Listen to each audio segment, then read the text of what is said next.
Hi friends, welcome to my channel. ഇന്ന് നമുക്ക് വളരെ ടേസ്റ്റി ആയിട്ടുള്ള ഒരു പാൽ കൊഞ്ച് എങ്ങനെ ഉണ്ടാക്കാമെന്ന് നോക്കാം. നമ്മുടെ ഷെഫ് പിള്ളയുടെ റെസ്റ്റോറൻറ്റിൽ ഇപ്പോൾ ട്രെൻഡിങ് ആയിട്ടുള്ള ഒരു ഐറ്റമാണ് ഇത്. നമുക്ക് വീട്ടിൽ തന്നെ എങ്ങനെ ഈസി ആയിട്ട് ഉണ്ടാക്കിയെടുക്കാമെന്ന് നോക്കാം. അതിന് മുന്നേ ആയിട്ട് എൻ്റെ ചാനൽ സപ്പോർട്ട് ചെയ്ത എല്ലാ കൂട്ടുകാർക്കും ഒത്തിരി താങ്ക്സ് ഉണ്ട്. ഇപ്പോൾ എൻ്റെ സബ്സ്ക്രൈബേഴ്സ് 1000-ൽ കൂടുതൽ കഴിഞ്ഞിട്ടുണ്ട്. അപ്പം സപ്പോർട്ട് ചെയ്ത് ഹെൽപ്പ് ചെയ്ത് എല്ലാവർക്കും നന്ദി. ഇനിയും നിങ്ങളുടെ സപ്പോർട്ട് വേണം. അപ്പോൾ നിങ്ങൾ ഇനിയും എൻ്റെ വീഡിയോസ് കാണണം, ഷെയർ ചെയ്യണം, സബ്സ്ക്രൈബ് ചെയ്യണം, ലൈക്ക് ചെയ്യണം, കമൻറ്റ് ചെയ്യണം. അപ്പോൾ പാൽ കൊഞ്ച് ഉണ്ടാക്കാൻ എന്തൊക്കെ ഇൻഗ്രീഡിയൻസ് ആണ് വേണ്ടതെന്ന് നമുക്ക് ആദ്യം തന്നെ നോക്കാം. അതിനായി ആദ്യം തന്നെ ചെമ്മീനാണ് വേണ്ടത്. ഇതിപ്പോൾ ഒരു അധികം വലിപ്പമുള്ള ചെമ്മീനല്ല, എന്നാലും വലിപ്പമുള്ള ചെമ്മീൻ കിട്ടിയാൽ നിങ്ങൾ അങ്ങനെ തന്നെ ചെയ്യണം. അതിൽ തന്നെ ചെയ്യാൻ ശ്രമിക്കുക. ഇതിപ്പോൾ ചെറിയ ചെമ്മീനാണ് എനിക്കിവിടെ കിട്ടിയത്, അതുകൊണ്ടാണ് ഞാൻ ഇതിൽ ചെയ്യുന്നത്. എനിക്കിപ്പോൾ ഇവിടെ ചെറിയ ചെമ്മീൻ കിട്ടിയത് കൊണ്ടാണ് ഞാനിത് എടുത്തേക്കുന്നത്. പക്ഷേ ടേസ്റ്റിനൊന്നും വ്യത്യാസമൊന്നും ഉണ്ടാവില്ല, അതേ ടേസ്റ്റ് തന്നെയായിരിക്കും. വലിയ ചെമ്മീൻ കിട്ടിയാൽ അതിൽ ട്രൈ ചെയ്യാം. ഇത് ഞാനൊരു 300 ഗ്രാം ചെമ്മീൻ എടുത്തിട്ടുണ്ട്. അതിലേക്ക് 1/2 ടീസ്പൂൺ മഞ്ഞൾപ്പൊടി, 1/2 ടീസ്പൂൺ കാശ്മീരി മുളക് പൊടി, പിന്നെ 1/2 ടീസ്പൂൺ ഉപ്പും ചേർത്ത് അരമണിക്കൂറോളം മാരിനേറ്റ് ചെയ്ത് റെസ്റ്റ് ചെയ്യാൻ വെച്ചിരുന്ന ചെമ്മീനാണിത്. പിന്നെ ഒരു കപ്പ് ചെറിയ ഉള്ളി എടുത്തിട്ടുണ്ട്. ചെറിയ ഉള്ളി ഞാൻ ഇതുപോലെ ക്രഷ് ചെയ്ത് എടുത്തതാണ്. ചെറിയ ഉള്ളി മിക്സ് ചെയ്യാണ്ട് ചേർക്കണം. പിന്നെ ഒരു 2 സവോള, അതും ഞാൻ ചോപ്പ് ചെയ്തെടുത്തിട്ടുണ്ട്. പിന്നെ ഒരു മീഡിയം സൈസ് തക്കാളി ചോപ്പ് ചെയ്തത്, പിന്നെ ഒരു 10 വെളുത്തുള്ളിയും ഒരു ചെറിയ ഇഞ്ച് വലിപ്പത്തിലുള്ള ഇഞ്ചിയും, ഇതും ഞാൻ ക്രഷ് ചെയ്തെടുത്തതാണ്. പിന്നെ 2 പച്ചമുളക് എടുത്തിട്ടുണ്ട്. പിന്നെ ഒരു 2 ടേബിൾ സ്പൂൺ തേങ്ങാക്കൊത്ത്, ഒരു ടീസ്പൂൺ മല്ലിയില എടുത്തിട്ടുണ്ട്. പിന്നെ ഒരു തണ്ട് കറിവേപ്പില, പിന്നെ ആവശ്യത്തിന് ഉപ്പ്. പിന്നെ ഇതിൽ ഏറ്റവും സ്പെഷ്യലായിട്ട് വേണ്ടുന്ന തേങ്ങാപ്പാലാണ്. അത് ഞാൻ ഒരു 250 ml കപ്പിൽ 1 കപ്പ് തേങ്ങ എടുത്തിട്ട് അതിൻ്റെ 1/4 പാലാണിത്. പിന്നെ ഇത് 2/2 പാലും. ഇത്രയാണ് ഇതിന് വേണ്ടുന്ന ഇൻഗ്രീഡിയൻസ്. അപ്പോൾ ഇനി ഇതിലേക്ക് വേണ്ടുന്ന മസാലകൾ എന്തൊക്കെയാണെന്ന് പറയാം. എല്ലാം ടീസ്പൂണാണ് ഉപയോഗിക്കുന്നത്. 1 ടീസ്പൂൺ കുരുമുളക് പൊടി, 1 ടീസ്പൂൺ മുളക് പൊടി, 1/2 ടീസ്പൂൺ മഞ്ഞൾപ്പൊടി, 1/2 ടീസ്പൂൺ മല്ലിപ്പൊടി, 1 ടീസ്പൂൺ ഗരം മസാലപ്പൊടി, 1/2 ടീസ്പൂൺ പെരിഞ്ജീരകപ്പൊടി. ഇത്രയാണ് ഇതിലേക്ക് വേണ്ടുന്ന മസാലകൾ. ഇനി നമുക്ക് ചെമ്മീൻ ഒന്ന് ഷാലോ ഫ്രൈ ചെയ്തെടുക്കണം. അതിനായി ഒരു പാൻ അടുപ്പത്ത് വെച്ച് അതിൽ വെളിച്ചെണ്ണ ഒഴിച്ച് നമുക്ക് ഒന്ന് ചെറുതായി ഫ്രൈ ചെയ്തെടുക്കാം.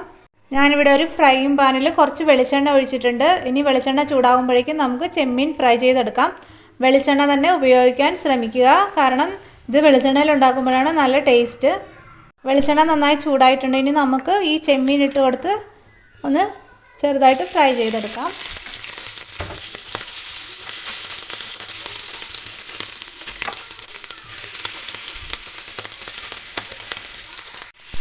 ചെമ്മീനെല്ലാം ഞാൻ ഒരു ബാച്ച് ഫ്രൈ ചെയ്യാൻ ഇട്ടിട്ടുണ്ട്. അപ്പോൾ ചെറിയൊരു തീയിലിട്ടിട്ട് ജസ്റ്റ് ഒന്ന് ഷാലോ ഫ്രൈ ചെയ്തെടുക്കുക. ഇതിപ്പോൾ ഒരു ഭാഗം ആയിട്ടുണ്ട്. ഇനി ഒന്ന് തിരിച്ചുകൂടെ എടുത്തിട്ട് നമുക്കിത് എണ്ണയിൽ നിന്ന് കോരിയെടുക്കുക. ഒന്ന് തിരിച്ചുകൂടെ ഇട്ട് കൊടുക്കുക.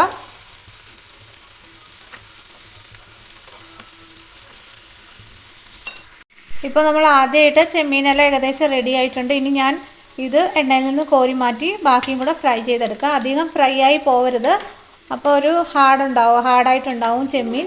അപ്പോൾ ഇതെല്ലാം ഒന്ന് എണ്ണയിൽ നിന്ന് കോരി മാറ്റാം. ഞാനിത് എണ്ണയിൽ നിന്ന് കോരി വേറൊരു പാത്രത്തിലേക്ക് മാറ്റുന്നുണ്ട്. അപ്പോൾ ബാക്കി ചെമ്മീൻ ഞാൻ ഇതേപോലെ ഫ്രൈ ചെയ്യാനിട്ടിട്ടുണ്ട്. ആദ്യത്തെ ചെമ്മീൻ ഞാൻ ഇതേപോലെ ഒരു പാത്രത്തിലേക്ക് മാറ്റി വെച്ചിട്ടുണ്ട്. ഇനി ഇതുകൂടെ ഫ്രൈ ആയതിനു ശേഷം നമുക്ക് എണ്ണയിൽ നിന്ന് കോരിയെടുത്തിട്ട് ബാക്കി റെഡിയാക്കാം. അങ്ങനെ നമ്മൾ രണ്ടാമതായിട്ട് ചെമ്മീൻ ഏകദേശം റെഡി ആയിട്ടുണ്ട്. ഇതും കൂടെ നമുക്ക് എണ്ണയിൽ നിന്ന് കോരി മാറ്റാം.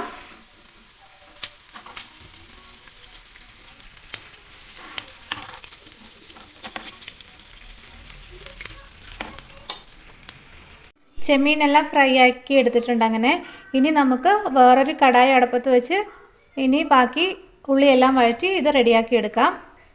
അതിനായി ഞാനൊരു പാത്രം അടുപ്പത്ത് വെച്ചിട്ടുണ്ട്. അത് ചൂടായി വരുമ്പോഴേക്കും നമുക്ക് അതിലേക്ക് വെളിച്ചെണ്ണ ഒഴിച്ചു കൊടുക്കാം. നമ്മുടെ കടായി ചൂടായിട്ടുണ്ട്. ഇനി നമുക്ക് ഇതിലേക്ക് വെളിച്ചെണ്ണ ഒഴിച്ചു കൊടുക്കാം.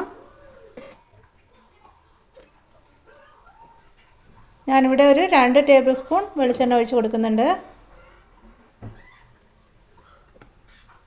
വെളിച്ചെണ്ണ ചൂടായതിന് ശേഷം നമുക്ക് തേങ്ങാക്കൊത്ത് ഇട്ട് കൊടുക്കാം. 2 ടേബിൾ സ്പൂണാണ് തേങ്ങാക്കൊത്ത് ഇതിലേക്ക് ഇട്ട് കൊടുത്ത് ഒന്ന് ഫ്രൈ ചെയ്തെടുക്കാം.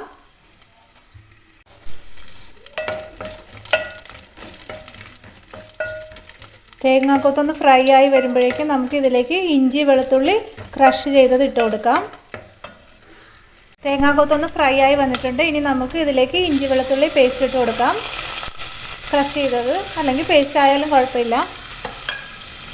ഇനി ഇതിൻ്റെ പച്ചമണം മാറുന്നത് വരെ ഒന്ന് ഫ്രൈ ചെയ്യുക.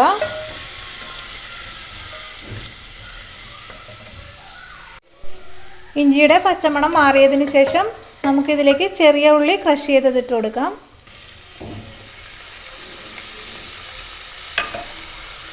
നന്നായി ഒന്ന് ഫ്രൈ ചെയ്യുക.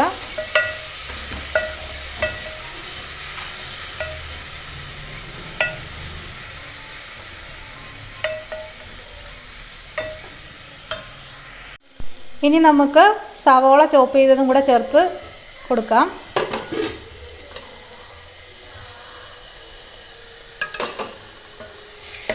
നന്നായി മിക്സ് ചെയ്യുക.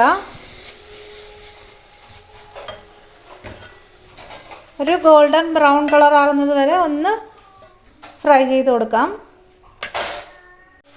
ഇതിലേക്ക് ആവശ്യത്തിന് ഉപ്പ് ചേർത്ത് കൊടുക്കാം.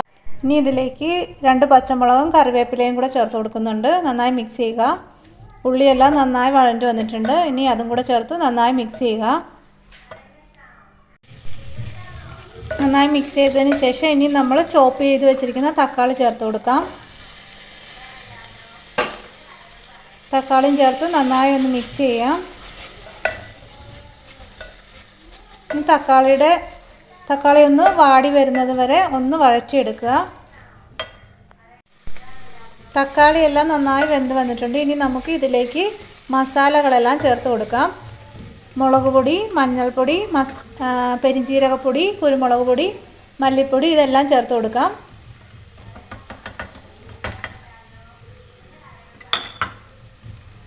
ഇനി പൊടികളുടെ എല്ലാം ഒന്ന് പച്ചമണം മാറുന്നത് വരെ നന്നായി മിക്സ് ചെയ്ത് കൊടുക്കുക. നന്നായി മിക്സ് ചെയ്ത് കൊടുക്കാം. ഒരു 1 മിനിറ്റോളം നന്നായി മിക്സ് ചെയ്ത് കൊടുക്കാം. ഇപ്പോൾ നമ്മളുടെ പൊടികളുടെ എല്ലാം പച്ചമണമെല്ലാം മാറി വന്നിട്ടുണ്ട്. നന്നായി ഫ്രൈ ആയി വന്നിട്ടുണ്ട്. ഇനി നമുക്ക് ഇതിലേക്ക് നമ്മുടെ ഫ്രൈ ചെയ്ത് വെച്ചിരിക്കുന്ന ചെമ്മീൻ ചേർത്ത് നന്നായി മിക്സ് ചെയ്യാം. നന്നായി മിക്സ് ചെയ്ത് കൊടുക്കുക. നന്നായി മിക്സ് ചെയ്യുക. ഒരു 2 മിനിറ്റോളം നന്നായി മിക്സ് ചെയ്ത് യോജിപ്പിക്കുക. ഇപ്പോൾ 2 മിനിറ്റോളം നന്നായി മിക്സ് ചെയ്ത് യോജിപ്പിച്ചിട്ടുണ്ട്. ഇനി നമ്മുടെ തേങ്ങാപ്പാൽ ചേർത്ത് കൊടുക്കണം. കട്ടി കുറഞ്ഞ 2ാം പാലാണ് ആദ്യം ചേർത്ത് കൊടുക്കേണ്ടത്. അത് നമുക്ക് ചേർത്ത് കൊടുക്കാം.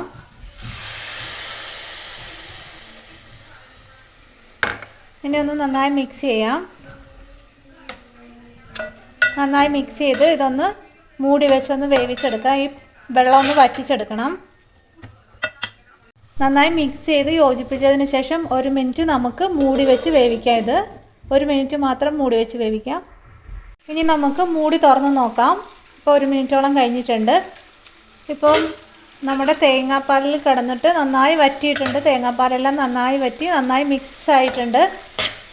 നന്നായി മിക്സായി വന്നിട്ടുണ്ട്. നല്ല വെന്തിട്ടുണ്ട്. ഇപ്പോൾ ഈ തേങ്ങാപ്പാലിൽ കിടന്ന് ഇങ്ങനെ വേവുന്ന കാരണം ഇതിനൊരു നല്ലൊരു ടേസ്റ്റാണ്.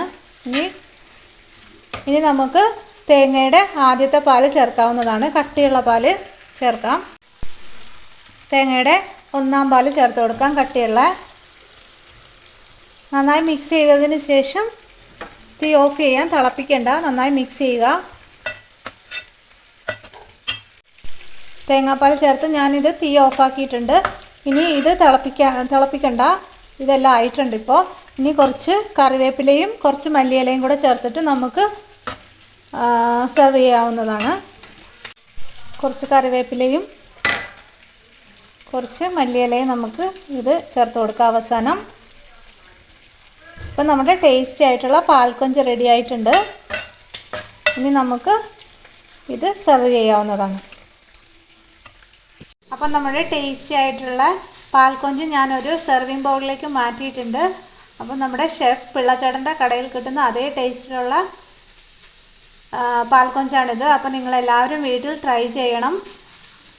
അപ്പം നമുക്ക് ഇനി ഇത് ചൂട് ചോറിൻ്റെ കൂട്ടത്തിൽ കഴിക്കാവുന്നതാണ്. അപ്പോൾ ഞാൻ കുറച്ച് ചോറ് എടുത്തിട്ടുണ്ട്. അതിലേക്ക് കുറച്ച് നമ്മുടെ പാൽ കൊഞ്ച് ഇട്ട് കൊടുക്കുക.